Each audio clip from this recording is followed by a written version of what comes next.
اس سے روک دیا جائے اور ان کو میں کسی طرح سے رکاوٹ ڈالوں۔ وہ نہیں چاہتا تھا کہ خلیل آج جلیل کے حکم کے اوپر عمل کرے، ابراہیم اللہ کے حکم کے اوپر عمل کرے، اور اسماعیل اپنے باپ کی آواز کے اوپر لبیک کہتے ہوئے کہہ دے کہ اے ابا جان، آپ کا جو دل چاہتا ہے کر لیجئے۔ اللہ اکبر کبیرہ۔ ناظرین کرام، اگر آپ قرآن مجید میں اس واقعہ کو پڑھیے، انسان کے رونگٹے کھڑے ہو جاتے ہیں کہ جب باپ اپنے بیٹے کو کہتا ہے میرے بیٹے، میں نے خواب کی حالت کے اندر دیکھا کہ میں تمہیں ذبح کر رہا ہوں، تمہیں ذبح کر رہا ہوں، تو بتا کہ تیری کیا رائے ہے؟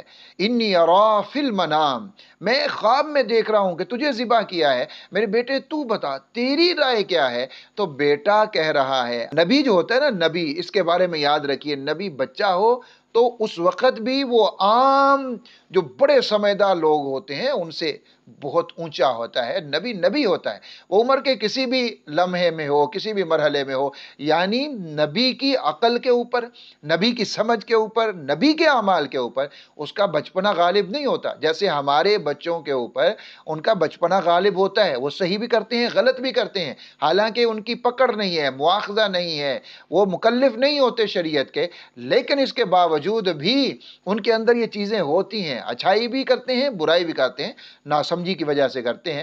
اور ہم بوڑھے ہو جائیں تو پھر ہماری عقل کے اوپر بڑھاپا غالب آ جاتا ہے، جوانی میں جوانی غالب آ جاتی ہے عقل کے اوپر۔ لیکن نبی عمر کے کسی بھی مرحلے میں چلا جائے، بچہ ہو، جوان ہو، بوڑھا ہو جائے، تو نبی کی عقل کے اوپر اس کی جوانی، اس کا بچپنا، اس کا بڑھاپا یہ غالب نہیں آتا۔ نبی ہمیشہ اللہ کی حفاظت میں ہوتا ہے، اور نبی ہمیشہ دوسروں سے علم، عمل، سمجھ، عقل، فہم، دانش، ہر چیز میں بہت زیادہ بڑھ کر ہوتا ہے۔ حضرت اسماعیل علیہ السلام تھے تو چھوٹے، جیسا قرآن نے بتایا، تھے تو چھوٹے، لیکن عقل، علم، دانش میں وہ بہت اونچے تھے اس وقت بھی۔ تو آپ نے کیا فرمایا؟ یا ابت افعل ما تؤمر۔ یہ ایک بچہ اپنے باپ کو کہہ رہے، اب ابا جان، آپ کو جو حکم دیا گیا ہے نا، آپ اس کے اوپر عمل کر گزریے، جو اللہ نے کہہ دیا ہے بس وہ کر دیں، آپ اس میں آپ نے رکنا نہیں ہے، آپ وہ عمل کریں جو اللہ نے آپ کو کہا ہے، آپ وہ کیجئے۔ اور رہی میری بات تو میں انشاءاللہ تعالی صابرین میں سے ہوں گا، اگر میرے اللہ نے چاہا تو میں اس کے اوپر صبر کروں گا۔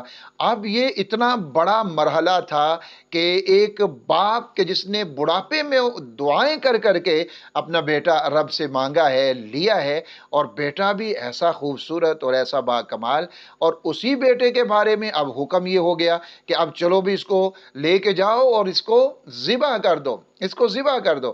تو حضرت اسماعیل علیہ السلام کو جب حضرت ابراہیم علیہ السلام لے کر نکلے تو پھر شیطان مردود آ گیا، اور اس نے آ کر رکاوٹ ڈالنا چاہیے کہ ابراہیم یہ کیا کر رہے ہو، نہ کرو ایسا، کیوں اپنے لال کو ذبح کر رہے ہو؟ کیا ایسا ہوتا ہے کبھی کہ باپ بھی اپنے بیٹے کو ذبح کرتا ہے؟ کیا ایسی قربانی دی جاتی ہے؟ کہیں مثال ہے اس کی کہیں پر؟ وہ نہیں جانتا تھا کہ یہ خلیل ہے، اور خلیل کے سامنے جب جلیل کا حکم آ جاتا ہے تو خلیل ان چیزوں کی پرواہ نہیں کرتا، اپنی جان ہو تو اپنی جان کو آگ میں پھینک دیتا ہے۔ وہ بادشاہ کے سامنے جا کے، اس کے دربار میں جا کے کھڑا ہو جاتا ہے، اور وہاں پر جا کر وہ اعلان کر دیتا ہے کہ اللہ کے سوا کوئی معبود نہیں ہے، اور میں تجھے اپنا رب نہیں مانتا، میرا رب تو اللہ ہے، تو کیا ہے؟ اور پوری قوم کے سامنے جو خطاب نے کہہ دیتا ہے کہ میرا رب اللہ ہے، اور تمہارے جو یہ معبود تم نے بنا رکھے ہیں یہ سارے کے سارے یہ کچھ بھی نہیں کرتے، کوئی طاقت نہیں ہے ان میں۔ تو وہ خلیل جو ہے جب اللہ کے لیے ساری قوم سے بھڑ جاتا ہے، خود اور سب کے سامنے کھڑا ہو جاتا ہے، آگ میں چلا جاتا ہے، تو وہ خلیل کیا شیطان کے اس بہکاوے میں آ کر اس کو چھوڑ سکتا تھا؟ بالکل بھی نہیں، کیونکہ وہ خلیل اللہ تھے۔ تو آپ نے وہاں سے وہ کنکریاں اٹھائیں اور اس کو 7 کنکر مارے، شیطان کو 7 کنکر مارے، اور جب اس کو 7 کنکر مارے تو یہ زمین کے اندر دھنس گیا، زمین کے اندر چلا گیا۔ اب ابراہیم علیہ السلام تھوڑے آگے بڑھے، یہ پھر نکلا اور پھر بھاگ کے آیا ابراہیم علیہ السلام کے پاس، پھر روکنا چاہا، رکاوٹ ڈالنا چاہیے، ابراہیم نہ کرو، یہ آپ کا بیٹا ہے، آپ کا لال ہے، آپ کا لخت جگر ہے، کیوں اس کو ذبح کرتے ہو؟ کیوں اس کے گلے کے اوپر چھری چلانے کے لیے اتنے تیار ہوئے بیٹھے ہو؟ رہنے دو، چھوڑ دو، ایسا نہیں ہوتا، باپ بیٹے کو ذبح نہیں کرتا۔ حضرت ابراہیم علیہ السلام نے جہاں پر یہ دوسرا جمرہ ہے وہاں پر حضرت ابراہیم نے پھر کنکر اٹھائے اور پھر اس کو 7 کنکر مارے، اور پھر زمین کے اندر دھنس گیا۔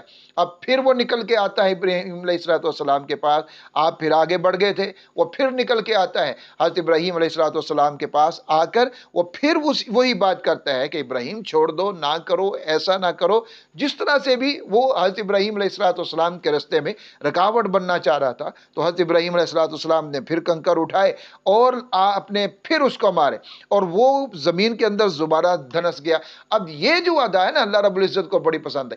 آپ اگر حج کو دیکھیں، عمرہ کو دیکھیں، تو یہ خاندان ابراہیم کی وہ ادائیں ہیں جو اللہ نے محفوظ کر رکھی ہیں اور وہ قیامت تک کے لیے ان کو عبادت بنا دیا ہے. اب صفا مروہ کی سعی کو آپ دیکھ لیجئے، یہاں پر کیا ہے، سیدہ ہاجرہ اپنے لال کے لیے پریشان ہو کر بھاگتی ہیں، کبھی صفا پر، کبھی مروہ پر، اور کبھی آپ درمیانی چال چلتی ہیں، دیکھتی ہیں میرا بیٹا، اور اسی طرح یہ سفر وہ کر رہی ہیں. اللہ رب العزت کو اس صابرہ، شاکرہ، ہاجرہ کی یہ ادا پسند آ گئی، تو اللہ رب العزت نے حکم دے دیا کہ اب کوئی بھی عمرہ کرے گا، کوئی بھی حج کرے گا، وہ یہاں سے اسی طرح جائے گا جس طرح ہاجرہ بھاگی ہے، ہاجرہ دوڑی ہے یہاں پر، تم بھی یہاں پر دوڑو گے. تم امیر ہو، فقیر ہو، بادشاہ ہو، عالم ہو، جاہل ہو، محدث ہو، تم نبی ہو، نبی بھی اسی طرح کریں گے، یہاں سے چلیں گے اور اس طریقہ کو زندہ کریں گے.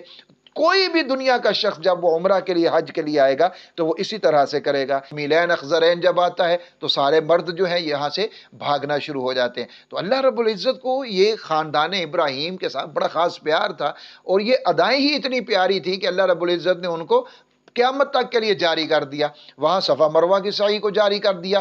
یہاں حضرت ابراہیم علیہ السلام نے اللہ رب العزت کی رضا کے لیے بیٹے کو ذبح کرنے کے لیے جا رہے ہیں، رستے میں رکاوٹ ڈالی جا رہی ہے، آپ نہیں مانے اس رکاوٹ کو، تو یہاں پر حضرت ابراہیم علیہ السلام کے اس سنت کو، اس طریقہ کو اللہ رب العزت نے حج کے لیے واجب قرار دے دیا. اب رمی تم نے کرنی ہے، تم کوئی بھی ہو، کسی بھی طبقے سے ہو، گورے کالے، عالم جاہل سید، تم عربی عجمی جو بھی ہو بھائی، تم نے یہ رمی کرنی ہے. تم نے اب پتھر یہاں پر مارنے ہی مارنے ہیں. اور ہم تو دیکھ رہے ہیں نا کہ یہ پتھر ان ستونوں کو لگ رہے ہیں، ان دیواروں کو لگ رہے ہیں. نہیں نہیں، یہ پتھر در حقیقت شیطان کو لگ رہے ہوتے ہیں اور وہ اس دن رسوا ہو جاتا ہے، پورے دنیا میں ذلیل ہو جاتا ہے. اور یہاں پر ایک یہ بھی ہوتا ہے کہ ہم جیسے وہاں پر نفرت کا اظہار کر رہے ہوتے ہیں شیطان کو کنکریاں مار کے، تو یہ نفرت ہمیشہ کے لیے ہمارے دل میں ہونی چاہیے کہ ہماری بعد والی جو زندگی ہے اس کے اندر بھی ہمارا اس کے ساتھ کوئی لینا دینا نہیں ہے، ہمارا اس کے ساتھ کوئی تعلق نہیں ہے. یہ نفرت شیطان کے ساتھ، شیطانی اعمال کے ساتھ، شیطانی افعال کے ساتھ ہماری قائم رہے گی. اس کے بعد بھی یہ نفرت ہماری قائم رہے گی. اور اس طرح جو ہے حجاج کرام وہاں پر ابراہیم علیہ السلام کی سنت کو زندہ کرتے ہیں. تو رمی کا جو حکم ہے یہ حج کے اندر یہ واجب ہے، اور رمی کا جو پس منظر ہے وہ بھی میں نے آپ کے سامنے عرض کر دیا ہے. مولا کریم مجھے اور آپ کو، ہم سب کو بار بار اپنے گھر کی رسول اللہ صلی اللہ علیہ وآلہ وسلم کی مسجد، آپ کے روضہ اقدس با ادب حاضری اور مقبول حاضری نصیب فرمائے. بار بار حج اور عمروں کی سعادت نصیب فرمائے. آمین یا رب العالمین.